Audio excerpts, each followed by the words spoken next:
നിർമ്മല ഹൃദയ പ്രതിഷ്ഠ 14-ാം ദിവസം. ഇന്ന് നമുക്ക് നമ്മുടെ അധികാരികൾക്ക് വേണ്ടി മാർ ഔസേപ്പ് പിതാവിൻ്റെ നിർമ്മല ഹൃദയം വഴി പ്രാർത്ഥിക്കാം. ജ്ഞാനികൾ തന്നെ കബളിപ്പിച്ചു എന്ന് മനസ്സിലാക്കിയ ഹേറോദോസ് രോഷാകുലനായി.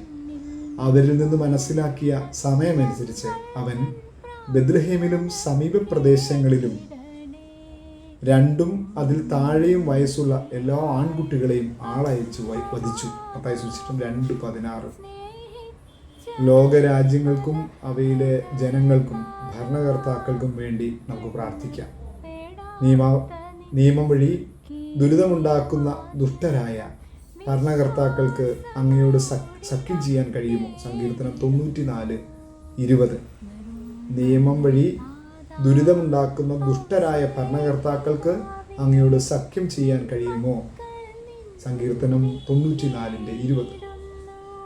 നിയമം വഴി ദുരിതമുണ്ടാക്കുന്ന ദുഷ്ടരായ ഭരണകർത്താക്കൾ ജനങ്ങളുടെ സമാധാന ജീവിതത്തിനും മതപരമായ ആരാധന സ്വാതന്ത്ര്യത്തിനും അവരുടെ മാനസിക, ശാരീരിക, ഭൗതിക വികാസത്തെ തടയുന്ന നിയമങ്ങൾ ഉണ്ടാക്കി ജനത്തെ കഷ്ടപ്പെടുത്തുന്ന ഭരണകർത്താക്കൾക്ക് വേണ്ടി ദാവീദ് വംശജനും രാജാതിരാജനായ യേശുവിൻ്റെ പിതാവുമായ മാർ ഔസേപ്പ് പിതാവിനോട് നമുക്ക് പ്രാർത്ഥിക്കാം. നമുക്ക് നമ്മുടെ മാതൃരാജ്യത്തെ, അതിൻ്റെ ഭരണകർത്താക്കളെ എല്ലാം ഓർത്ത് പ്രാർത്ഥിക്കാം. വിവിധ മതങ്ങളിലും വിശ്വാസങ്ങളിലും ആയിരിക്കുന്നവരെ ഓർത്ത് പ്രാർത്ഥിക്കാം. എല്ലാവരും സ്നേഹത്തിലും സഹവർത്തിത്വത്തിലും പരസ്പര ബഹുമാനത്തിലും മുന്നേറാൻ ഇടവരുത്തണമേ. നല്ല ഭരണകർത്താക്കളെ കാലാകാലങ്ങളിൽ ഞങ്ങൾക്ക് നൽകണമേ എന്ന വിശുദ്ധ ഔസേപ്പ് പിതാവിൻ്റെ നിർമ്മല ഹൃദയം വഴി ഈശോയെ അങ്ങയോട് ഞങ്ങൾ പ്രാർത്ഥിക്കുന്നു. നമ്മുടെ നിയോഗങ്ങളെ സമർപ്പിച്ചുകൊണ്ട് പ്രാർത്ഥിക്കാം. പ്രത്യേകിച്ച് ഇന്ന ദിവസം എല്ലാ ഭരണകർത്താക്കളെ ഓർക്കാം. നമ്മുടെ ഭാരതത്തെ ഭരിക്കുന്നവരെ, കേരളത്തെ ഭരിക്കുന്നവരെ, ഇവർ നല്ല നീതിബോധമുള്ളവരാകാൻ, നല്ല ജ്ഞാനമുള്ളവരാകാനൊക്കെ വേണ്ടി പ്രാർത്ഥിക്കാം. നമ്മുടെ ജീവിതത്തെ പുതിയ നിയമങ്ങൾ ഉണ്ടാക്കി ദുരിതത്തിലാക്കുന്നവരാകാതെ ജനനന്മയ്ക്ക് വേണ്ടി പ്രവർത്തിക്കുന്ന നല്ല ഭരണകർത്താക്കളാകാൻ ഇവർക്ക് വേണ്ടി പ്രാർത്ഥിക്കാം.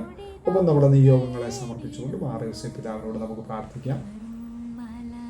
ഉണ്ണിമിശിഹ പറ്റിച്ചേർന്ന് കിടന്ന അങ്ങയുടെ നിർമ്മല ഹൃദയത്തിലേക്ക് വിശ്വാസത്തോടെ ഞങ്ങളെയും ഞങ്ങളുടെ കുടുംബങ്ങളെയും നിയോഗങ്ങളെയും സമർപ്പിച്ച് പ്രാർത്ഥിക്കുന്നു. ഞങ്ങളുടെ ആത്മീയ ബാലകനെ അങ്ങയുടെ തിരുക്കുമാരൻ്റെ തിരുഹൃദയത്തിലേക്ക് ഞങ്ങളുടെ നിയോഗങ്ങളെ കാഴ്ചവെച്ച് സാധിച്ചു തരണമേ എന്ന് അങ്ങയുടെ നിർമ്മല ഭാര്യ, ഞങ്ങളുടെ അമ്മയുമായ പരിശുദ്ധ കന്യാമറിയത്തിൻ്റെ വിമല ഹൃദയത്തിൻ്റെ മധ്യസ്ഥതയിൽ അങ്ങയോട് ഞങ്ങൾ അപേക്ഷിക്കുന്നു. ഈശോയുടെ തിരുഹൃദയത്തിനും പരിശുദ്ധ അമ്മയുടെ വിമല ഹൃദയത്തിനും മാർ ഔസേപ്പ് പിതാവിൻ്റെ നിർമ്മല ഹൃദയത്തിനും നിത്യം സ്തുതി ഉണ്ടായിരിക്കട്ടെ.